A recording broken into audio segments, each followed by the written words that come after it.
Sejam todos bem-vindos ao canal de leitura da Inês. Sintam-se à vontade para dar likes, compartilhar o conteúdo e se inscrever no canal. Lembrem de ativar o sininho para receber notificações de novos vídeos de leituras de histórias interessantes. As 1001 Noites, 27ª noite. Sherazade, desejando manter a promessa, pôs-se a contar a história da rainha. Após a feiticeira fazer a aspersão e pronunciar algumas palavras sobre os peixes e o lago, a cidade reapareceu imediatamente.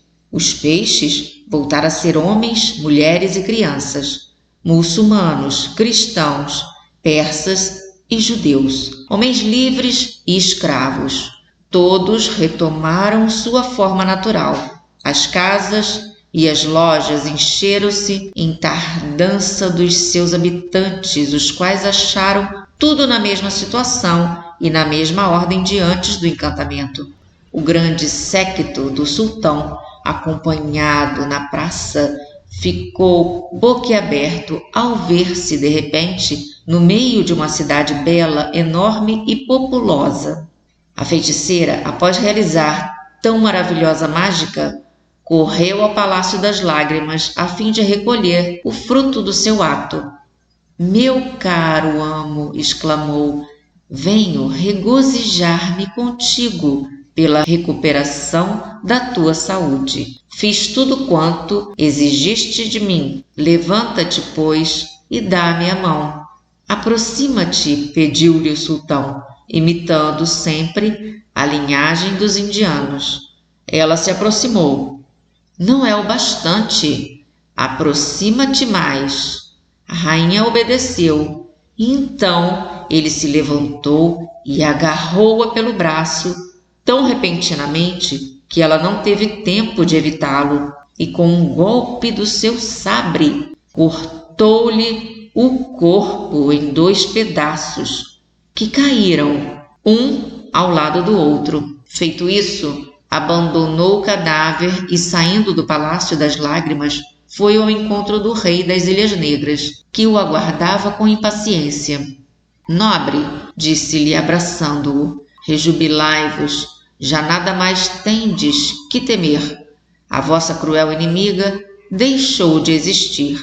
O jovem nobre agradeceu ao amigo com o coração repleto de reconhecimento e, por ter-lhe prestado um serviço tão importante, desejou-lhe vida longa, com todo tipo de venturas. Agora podeis viver tranquilamente na vossa capital, a menos que desejeis ir à minha, tão perto daqui. Eu o receberei com prazer, e lá não sereis menos honrado e respeitado, disse-lhe o sultão. Poderoso monarca, a quem tanto devo, credes estar tão perto da vossa capital? Perguntou o rei. Sim, disse o sultão, creio. Não há mais que 4 ou 5 horas de caminho. Há um dia inteiro, respondeu o jovem rei. Não duvido de que tenhais chegado aqui da vossa capital em tão pouco tempo, porque a minha estava encantada, mas agora que já não está, as coisas mudaram muito. Isso não me impedirá, entretanto, de vos seguir, ainda que se tratasse de ir à extremidade da terra. Sois o meu libertador, e para vos oferecer durante toda a vida as provas do meu reconhecimento, pretendo acompanhar-vos e abandono sem tristeza o meu reino.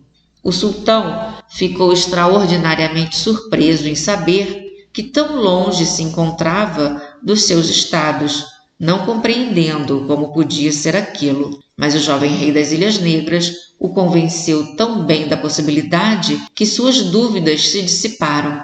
Não importa, disse então, a dificuldade de voltar aos meus estados está suficientemente paga pela satisfação de vos haver auxiliado e de haver em vós adquirido um filho, pois já que me dais a honra de me acompanhar e já que não tenho filhos, considero-vos tal e vos nomeio desde esse momento meu herdeiro e sucessor. O encontro entre o sultão e o rei das Ilhas Negras terminou com mais ternos abraços. após o que o jovem só pensou nos preparativos da jornada, terminados em 3 semanas, com grande pesar da corte e dos súditos, que da sua mão receberam como rei um dos seus parentes mais próximos. Finalmente, o sultão e o rei puseram-se a caminho, com 100 camelos carregados de inestimáveis riquezas, tiradas dos tesouros do jovem rei, seguidos por 50 cavaleiros, perfeitamente montados e equipados. A jornada foi feliz, e quando o sultão, que mandara à frente mensageiros para anunciarem a causa do seu atraso e a aventura, chegou perto da capital, os oficiais que nela deixara correram-lhe ao encontro, assegurando-lhe que a sua longa ausência não acarretara mudança nenhuma no império. Os habitantes o receberam com grandes aclamações e entregaram-se a festas que duraram vários dias. No dia seguinte, ao da chegada, o sultão contou pormenorizadamente aos cortesãos reunidos os fatos que, contra a sua expectativa, tanto haviam prolongado sua ausência. Declarou-lhes, em seguida, a adoção do rei das 4 Ilhas Negras, o qual não vacilara em abandonar um grande reino para acompanhá-lo e com ele viver. Finalmente, para reconhecer a fidelidade que todos eles lhe haviam demonstrado, distribuiu-lhes presentes de acordo com a categoria de cada um. Quanto ao pescador, por ser a causa primeira da libertação do jovem príncipe, o sultão cumulou-o de bens e tornou-o com a família, felicíssimo pelo resto da vida. Sherazade terminou assim a história do pescador e do gênio. Dinazade, garantindo-lhe que sentira enorme prazer em ouvi-la, e Shahriar manifestou-lhe o mesmo.